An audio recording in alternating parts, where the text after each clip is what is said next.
Até 2021, a Federação Sinológica Internacional reconheceu 354 raças de cães ao redor do mundo.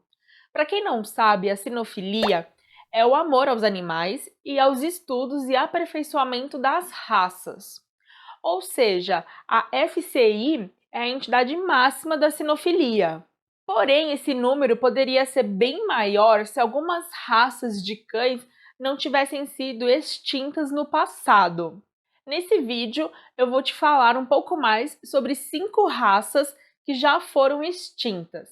Mas antes, lembre-se de se inscrever no canal, deixar o seu like e compartilhar este vídeo com outros sinófilos assim como eu e você. Agora vamos ao que interessa.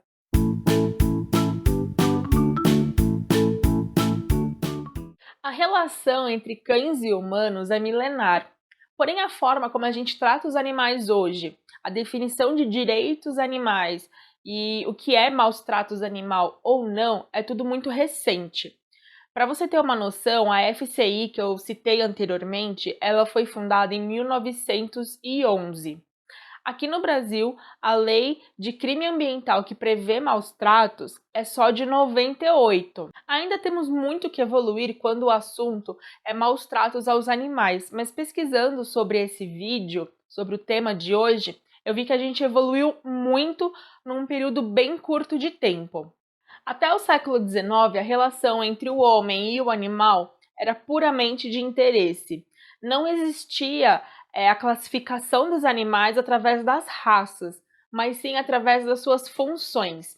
Por exemplo, existia o cão com a função de caçar, com a função de pastorear o rebanho, com a função de companhia e assim por diante. Você vai ver que com o avanço da civilização e com o surgimento de novas tecnologias, algumas raças de cães perderam a sua função e aí, por conta disso, elas foram deixadas de ser procriadas. A sociedade da época perdeu o interesse por aquele animal. Então, você vai ver que algumas das raças foram extintas porque não havia mais uma função para ela dentro da sociedade. E este é o caso da nossa primeira raça, o Turnspit, que traduzindo ao pé da letra é girador de espeto, e você vai entender já já o porquê desse nome. Originário do Reino Unido, o Turnspit é um cão de pernas curtas e corpo alongado. E o seu nome, girador de espeto, vem da sua função na época. O animal ele era colocado numa espécie de rodinha de hamster e ele era obrigado a ficar ali correndo nessa rodinha por horas a fio. Isso porque essa roda era ligada a um rolete que as pessoas colocavam carnes e legumes e deixavam ali em cima do fogo, da lareira, do fogão, enfim, do que ela tinha na época em casa. E o animal ficava ali horas e horas correndo, fazendo com que esse rolete girasse e assim a comida fosse assada. Graças aos avanços tecnológicos da época, o Turnspit foi substituído por um girador mecânico no início do século XIX. Com isso, a sua função caiu em desuso e a população da época perdeu o interesse pelo animal. Sendo assim, ele cruzou com outros animais e a raça original se perdeu na história.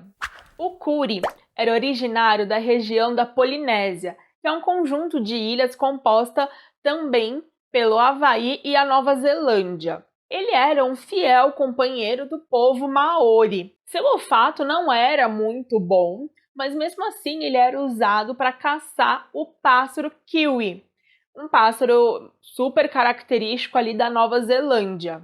Além de caçador de pássaros, o Kuri tinha uma posição de destaque dentro da sociedade Maori. Isso porque a sua pele e o seu pelo serviam de matéria-prima para a confecção de mantas e capas para os líderes das tribos.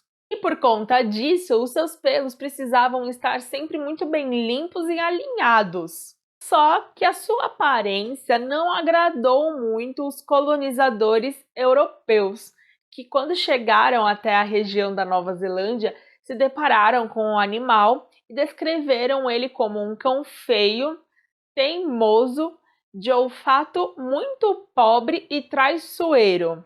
O mais provável é que, com a chegada dos colonizadores, que já não gostaram muito do Curi, ele tenha sido cruzado com outras espécies de cães trazidas pelos colonizadores. Sendo assim, a raça também se perdeu na história. Assim como o Curi, o cão havaiano Poi também é da região da Polinésia, pertencente, como o nome já diz, da ilha do Havaí.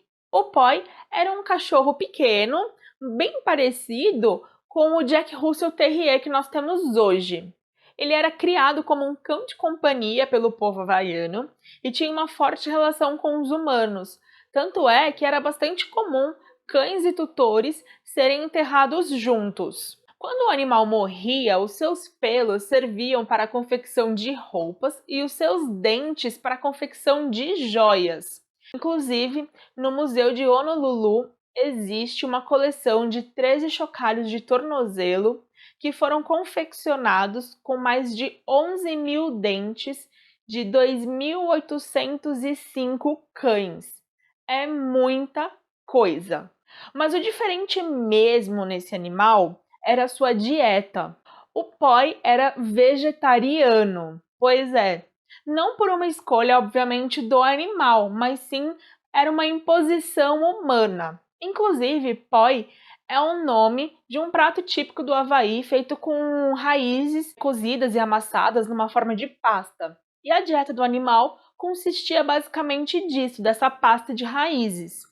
Só que por conta dessa dieta, o animal ele não precisava mastigar a sua refeição e com isso ele desenvolveu atrofia mandibular. Talvez esse seja o motivo do Poi não atir. Os colonizadores descreveram um animal como um cão que apenas uiva e gane por aí. Os últimos cães Poi viveram até meados do século XIX. Acredita-se que quem introduziu o Talbot na Inglaterra foi o William o Conquistador, isso em 1066. O cão caiu na graça da população na Idade Média, tanto é que era muito comum as famílias utilizarem a imagem do animal nos seus brasões de família. O cão ele era muito leal, apesar de um pouco lento, mas o seu olfato fez com que ele fosse muito utilizado nas caçadas. Não se sabe exatamente como que o Talbot se perdeu ao longo da história e nem os motivos da sua extinção, mas sabe quem é um descendente direto dos Talbots? O Beagle. O dogo cubano surgiu do cruzamento do Mastiff com os Bulldogs, e a sua história é cercada de lutas, guerras e perseguições. Isso porque ele era um animal de temperamento forte, muito leal, destemido. E durante o século XIX, ele era basicamente utilizado para perseguir e aterrorizar escravos na ilha de Cuba. Essa sua fama se espalhou pelo mundo e ele também foi utilizado em guerras pelos franceses, ingleses e havaianos. Com o fim da escravidão, a raça perdeu a sua utilidade e deixou de ser procriada. Oficialmente, a raça foi extinta no final do século XIX, porém, há alguns relatos de que era possível encontrar o dogo cubano até o início do século XX. E existem alguns descendentes diretos desses últimos dogos que viveram em Cuba. Atualmente, os seus descendentes são maiores e mais fortes do que a raça original e se assemelham mais ou menos ao American Pitbull Terrier. E aí, você gostou de conhecer um pouco mais sobre raças extintas? Se você gostou, deixa o seu like para eu saber, compartilhe esse vídeo com outras pessoas e quem sabe aí, se esse vídeo tiver um bom número de visualizações e likes, eu faço uma parte 2, hein? Que tal?